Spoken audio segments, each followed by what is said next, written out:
Halo, selamat pagi, berkah dalam. Di pagi yang cerah ini, saya Bu Stevi memohon maaf karena pada hari Jumat tanggal 1 November 2024 kita harus berjumpa dalam ruang virtual channel YouTube. Semoga meskipun pembelajaran kita dalam ruang virtual channel YouTube ini, teman-teman kelas 7C yang beragama Katolik dapat memprosesnya dan mengolahnya sehingga menjadi bekal bagi perjalanan teman-teman yang menyenangkan.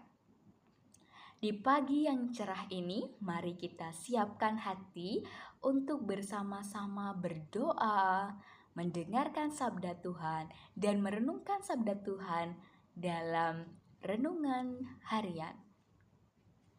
Mari kita siapkan hati kita untuk berdoa. Dalam nama Bapa dan Putra dan Roh Kudus, amin. Tuhan Yesus Kristus yang bertahta di dalam kerajaan surga, puji dan syukur anak-anakmu kelas 7C di SMP Negeri 6 Klaten ini ucapkan atas rahmat berlimpah yang Engkau berikan bagi kesehatan kami, sehingga kami dapat berkumpul dalam kebersamaan di ruangan ini. Terima kasih atas berkat-Mu pada malam hari kemarin, sehingga pada pagi hari ini kami dapat bangun dengan nafas kehidupan dan kami dapat menjalankan hari kami. Hari ini kami akan belajar pembelajaran agama Katolik dan budi pekerti. Meskipun kami berjumpa dalam ruang virtual channel YouTube ini, semoga kami dapat menghayati apa yang diajarkan oleh Bu Stevi dan kami dapat melaksanakannya dalam hidup kami sehari-hari sebagai anak-anak terang yang dikasihi Allah. Doa ini kami haturkan dengan pengantaraan Kristus Tuhan kami. Amin. Bapa kami yang ada di surga, dimuliakanlah namamu, datanglah kerajaanmu, jadilah kehendak-Mu di atas bumi seperti di dalam surga. Berilah kami rejeki pada hari ini, dan ampunilah kesalahan kami, seperti kami pun mengampuni yang bersalah kepada kami. Dan janganlah masukkan kami ke dalam pencobaan, tetapi bebaskanlah kami dari yang jahat. Amin. Dalam nama Bapa dan Putra dan Roh Kudus. Amin. Yuk kita dengarkan sabda Tuhan yang akan dibawakan oleh Bu Stevi pada pagi hari ini. Bacaan diambil dari Injil Matius bab 5 ayat 1 sampai dengan 12a. Sekali peristiwa, ketika Yesus melihat orang banyak itu, naiklah ia ke atas bukit. Dan setelah ia duduk, datanglah murid-muridnya kepadanya. Maka Yesus pun mulai berbicara dan mengajar mereka, katanya, "Berbahagialah orang yang miskin di hadapan Allah, karena merekalah empunya kerajaan surga. Berbahagialah orang yang berduka cita, karena mereka akan dihibur. Berbahagialah orang yang lemah lembut, karena mereka akan memiliki bumi. Berbahagialah orang yang lapar dan haus akan kebenaran, karena mereka akan dipuaskan. Berbahagialah orang yang murah hatinya, karena mereka akan beroleh kemurahan. Berbahagialah orang yang suci hatinya, karena mereka akan melihat Allah. Berbahagialah orang yang membawa damai, karena mereka akan disebut anak-anak Allah. Berbahagialah orang yang dianiaya oleh sebab kebenaran, karena merekalah yang empunya kerajaan surga. Berbahagialah kamu jika karena aku kamu dicela dan dianiaya, dan kepadamu difitnahkan segala yang jahat. Bersukacitalah dan bergembiralah, karena upahmu besar di surga. Sebab demikian juga telah dianiaya nabi-nabi yang sebelum kamu. Demikianlah Injil Tuhan. Terpujilah Kristus. Teman-teman, pada pagi hari ini kita sangat beruntung karena perikop kitab suci yang boleh kita dengarkan adalah mengenai ucapan bahagia. Pada ayat 3 sampai dengan ayat 11 dikatakan berbahagialah kamu. Dan di ayat 12 dikatakan bersukacitalah dan bergembiralah sebagai puncak dari kebahagiaan. Tapi tahukah teman-teman, apa sih yang disebut dari ucapan bahagia ini? Yuk kita mulai satu-satu mengenalinya. Pada ayat 3 dikatakan berbahagialah orang yang miskin di hadapan Allah, karena merekalah yang mempunyai kerajaan surga. Orang miskin yang dikatakan di sini bukan semata-mata hanya diukur dari materi atau uang. Bukan diukur dari uang saku kita yang diberikan oleh orang tua setiap harinya. Tetapi yang miskin di sini adalah orang yang dengan kerendahan hati mengakui segala kekurangan, segala kelemahan, sehingga ia senantiasa membutuhkan Allah. Cara untuk membutuhkannya bagaimana? Dengan introspeksi diri, menilik diri, dan menyerahkan diri dalam doa bersama dengan Allah. Berkomunikasi dengan Allah menjadi salah satu cara untuk mempererat hubungan manusia dengan Sang Pencipta. Berkomunikasi tidak harus muluk-muluk. Berkomunikasi mengungkapkan kesederhanaan kita, apa yang kita alami, dan apa yang terjadi dalam hidup kita melalui perantaraan tangan kasih orang-orang di sekitar kita, seperti orang tua, teman-teman, sahabat, tetangga, guru, tukang kebun, ataupun musuh sekalipun. Dengan menyadari kehadiran mereka, kita turut loh merasakan kehadiran Allah.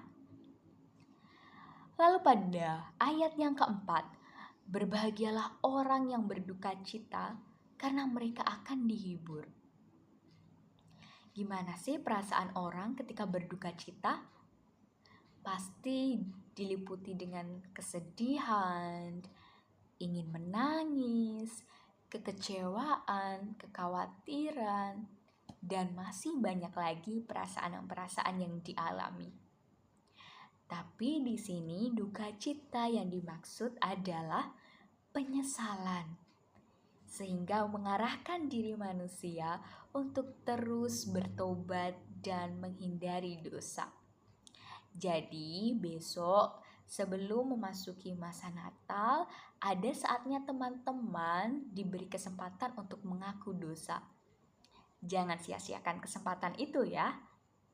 Datang ke gereja, mengaku dosalah bersama Romo, dan legakanlah hatimu untuk menuangkan segalanya, sehingga nanti ketika kita kembali pada kehidupan kita bisa menjadi manusia yang lebih segar secara rohani.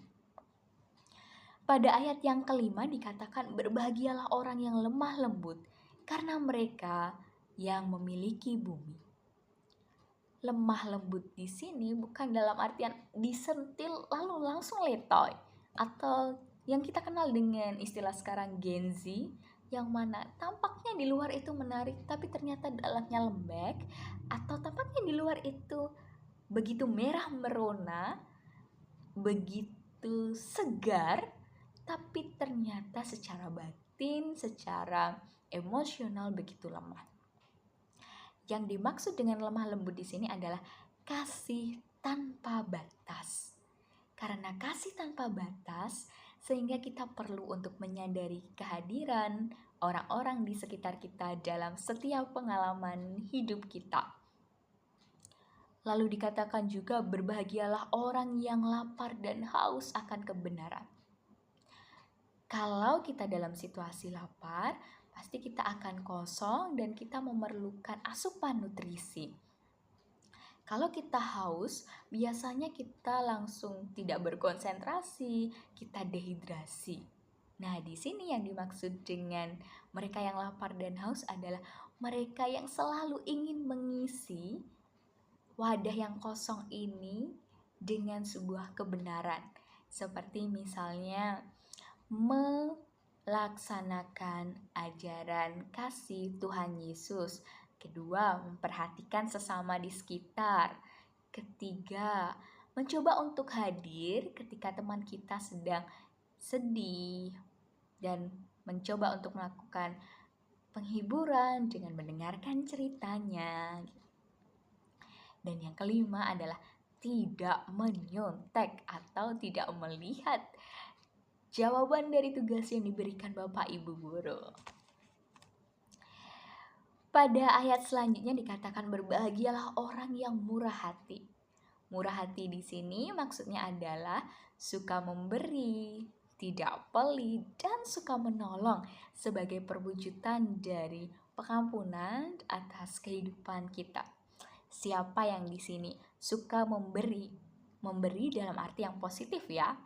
Memberi segala kelebihan yang diberikan oleh kita untuk sebagai wujud syukur. Misal, kita diberikan uang saku oleh orang tua kita, tapi di saat yang bersamaan ketika sampai di sekolah, ada teman kita yang tidak bisa untuk membeli minum, padahal ingin minum, atau tidak bisa untuk membeli makanan. Dan kita mengajak dia untuk, yuk ke kantin bersama aku bawa uang segini, kita coba untuk merasakan rasa syukur yang ada. Tuh. Atau ada temannya yang jatuh, terus ada yang menolong supaya tidak mengalami rasa sakit yang berlebihan. Tuh, dengan diantarkan ke ruang UKS. Lalu ayat yang ke-6, berbahagialah.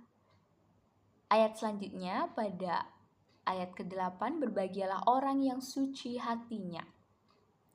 Suci hatinya maksudnya di sini adalah dengan meninggalkan segala hal-hal duniawi dan berfokus pada melaksanakan kehendak Allah, dengan melihat karya Allah dalam hidup kita.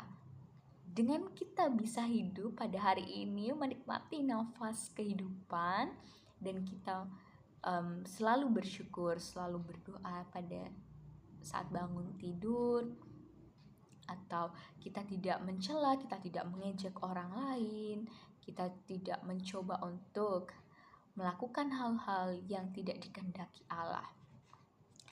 Pada ayat selanjutnya dikatakan, berbahagialah orang yang membawa damai. Damai itu identik dengan tenang, lalu relasi dengan sesama. Kalau kita salam damai di gereja itu kan rasanya ayem ya. Rasanya kita bisa terhubung satu sama lain ketika saling bersalaman.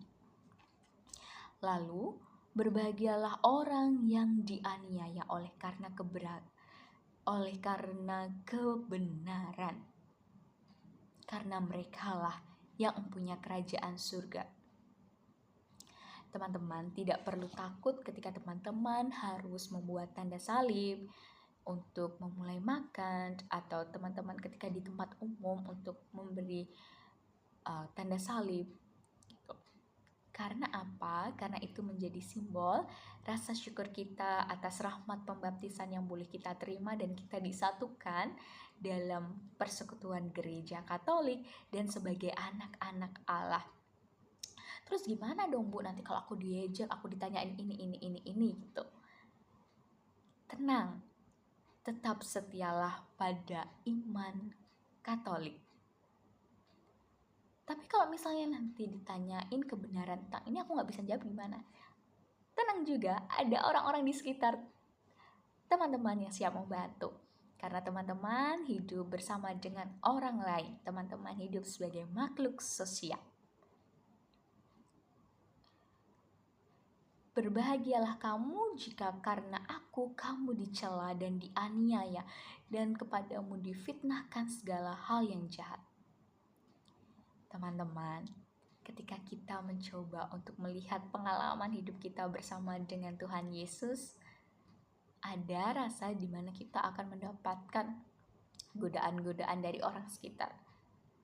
Tapi ketika kita mencoba untuk terus setia mengikuti Tuhan Yesus, kita akan memperoleh kebahagiaan. Ketika kita mempertahankan iman kepercayaan kita pada Tuhan Yesus, akan ada jalan kasih yang indah yang bisa teman-teman rasakan pada kehidupan teman-teman. Dengan kamu tidak ikut mencela, tidak ikut memfitnah, atau tidak ikut menganiaya mereka dengan yang lebih kejam, kamu turut menjadi agen yang melaksanakan ajaran tentang kasih. Ingat, hukum yang pertama dan utama adalah kasihilah sesamamu manusia seperti kamu mengasihi Tuhan dan mengasihi sesamamu manusia. Untuk itu, mari kita terhubung dengan sesama kita manusia. Teman-teman, dalam kehidupan kita sebagai manusia, tentunya dong kita nggak bisa hidup sendiri. Siapa di sini yang bisa untuk hidup sendiri? Terisolasi dari semuanya. Ketika membuka pintu tidak ketemu dengan orang lain, hanya ketemu dengan dirinya sendiri. Ketika bercermin melihat dirinya sendiri. Atau ketika mengerjakan sesuatu, tidak perlu bantuan orang lain. Siapa? Ada? Tentunya tidak ada dong, karena manusia itu diciptakan sebagai makhluk sosial dan makhluk otonom. Apa sih Bu Stevi yang dimaksud dengan makhluk sosial dan makhluk otonom? Makhluk sosial berarti manusia berinteraksi dengan orang lain dalam kehidupannya. Misal, ketika kita hidup di lingkungan, pasti kita menemukan tetangga kita dong. Lalu, interaksi antara orang tua kita, misal ibu kita ternyata nggak punya bahan masakan ini, lalu minta ke tetangga. Tetangga nggak punya bahan ini, minta ke ibu. Atau ketika kita melihat di pasar, teman-teman pernah mendengar ada transaksi barter gitu, atau juga tawar-menawar. Nah, itu sebagai wujud atau bentuk dari manusia tidak bisa hidup sendiri, atau manusia harus hidup bersama dengan orang lain yang dikatakan sebagai makhluk sosial. Nah, makhluk otonom adalah manusia dapat memilih segala hal dengan keputusan pribadinya. Karena apa? Karena manusia memiliki akal budi, kehendak bebas untuk memilih, dan hati nurani untuk merenungkan. Oleh karena itu, setiap dari kita adalah unik. Kita awali pembelajaran pada pagi hari ini dengan melihat peran dari orang-orang di sekitar kita, seperti orang tua, teman, sahabat, saudara, tetangga, dan masih banyak lagi. Siapa yang di sini pernah mendengar lagu Di Doa Ibuku? Yang tahu lagunya, yuk kita nyanyi bareng supaya kita bisa tahu peran dari orang terdekat kita.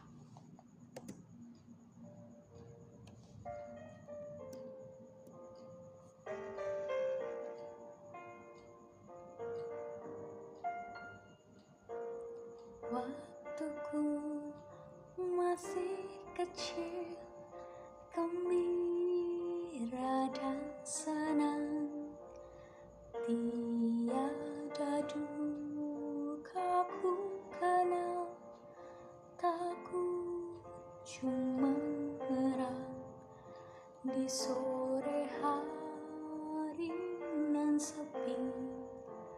Ibuku berteluh, sujud berdoa, aku dengar ada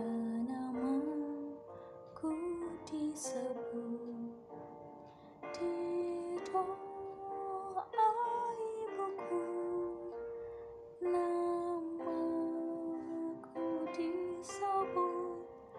Di doa ibuku dengar, ada namaku disebut.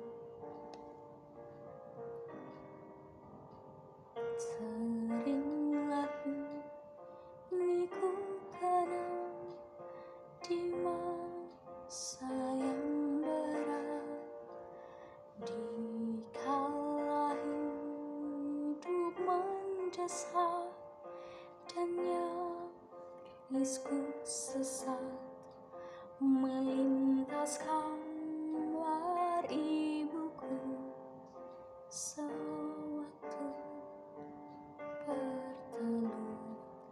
Kembali sayangku dengar, ada namaku disebut. Di doa ibuku, namaku disebut.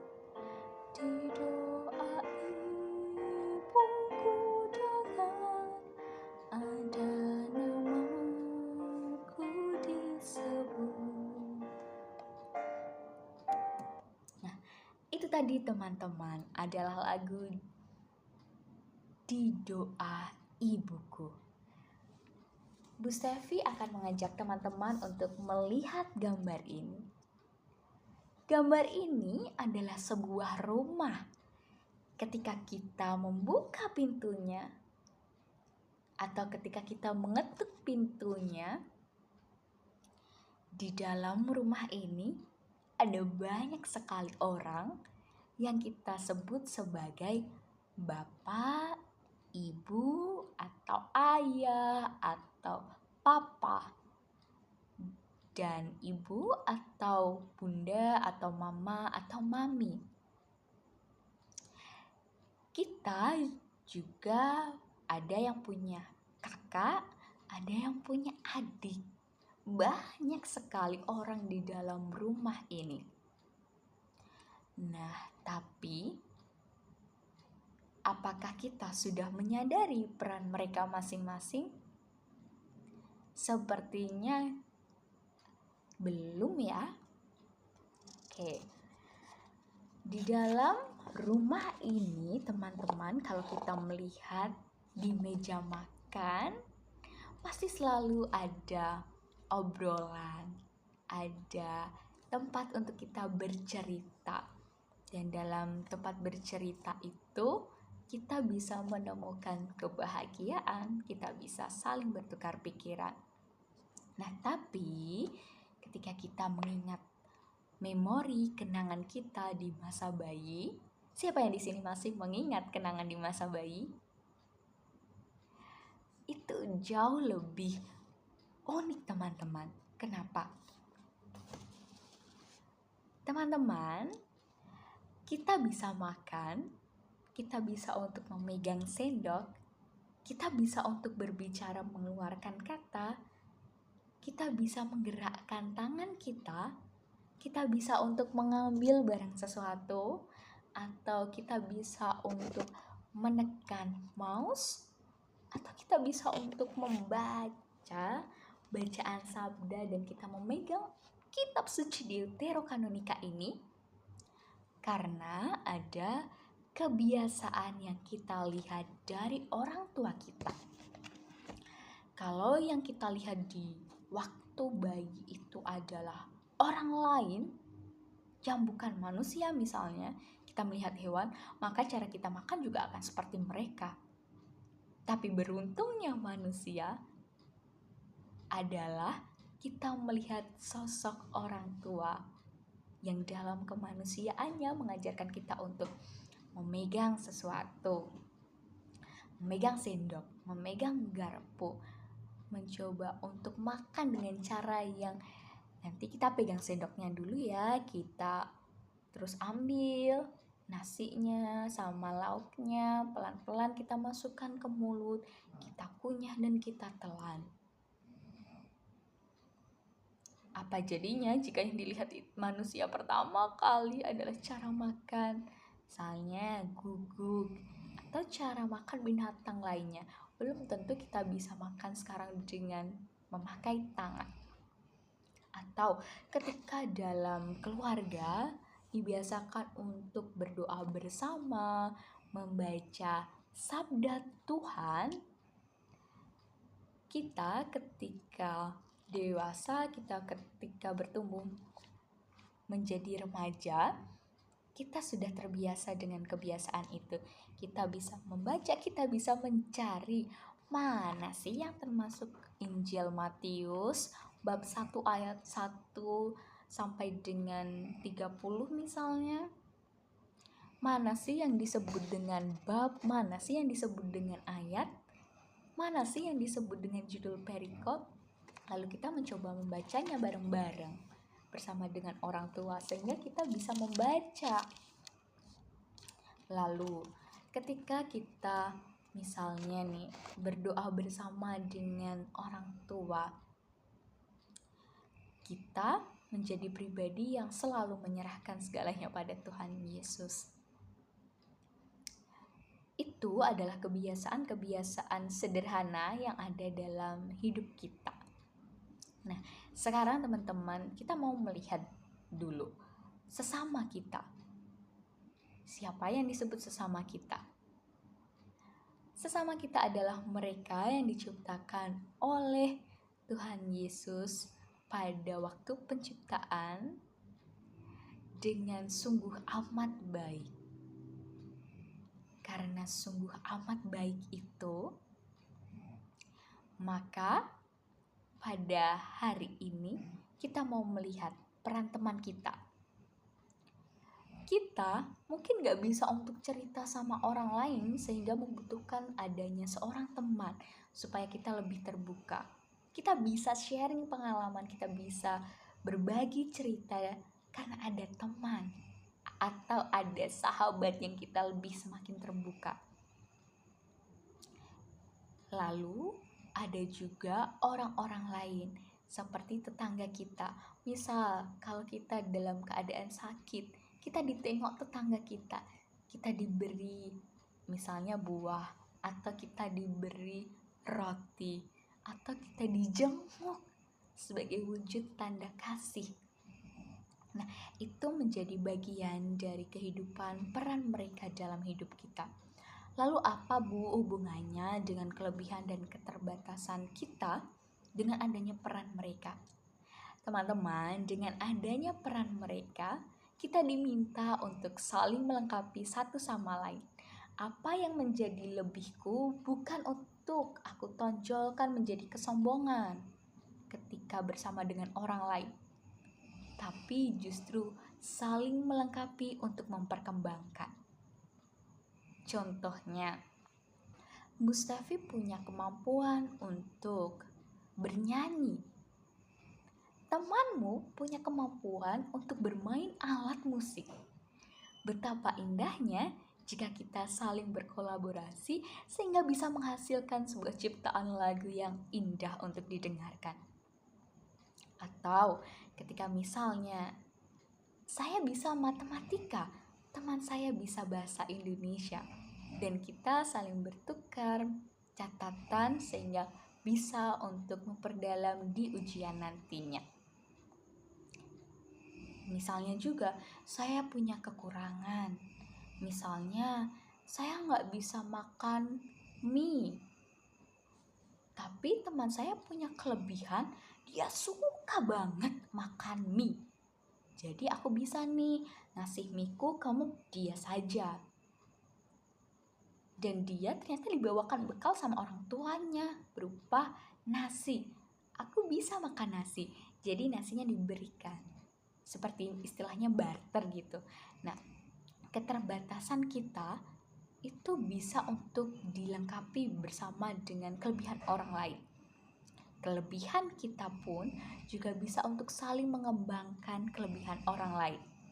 Keterbatasan kita itu bisa untuk menilik diri orang lain, bukan untuk kita merasa minder, tapi untuk bisa tahu dan berproses lebih banyak.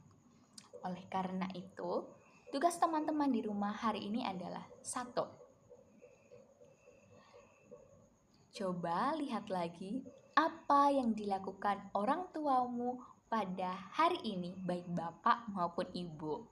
Kedua, apa yang bisa kamu pelajari atau kamu dapatkan dari teman-temanmu.